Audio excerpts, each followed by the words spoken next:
As someone who deeply cares about both Gaza and Sudan, what do you make of the difference in coverage of these two issues, the difference in attention and concern?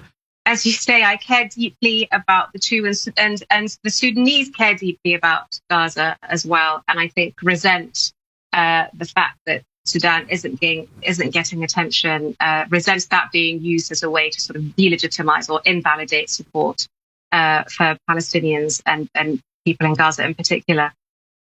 Look, it's part of it is human nature. Sudan has been a country in conflict for so long.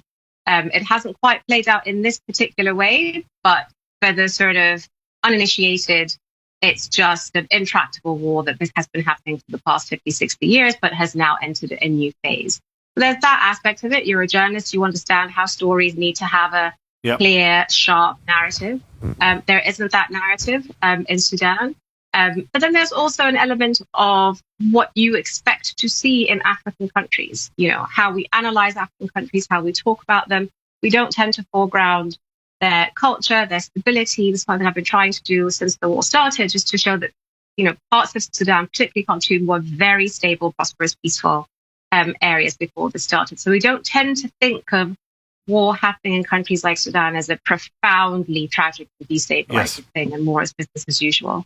And the third aspect is that we have information from Gaza. You know, we have social media, we have pictures, there is connectivity, and we just don't have enough. We don't have enough images, we don't have enough footage, and we don't have enough sort of galvanizing information that could really attract people's eyeballs and attention.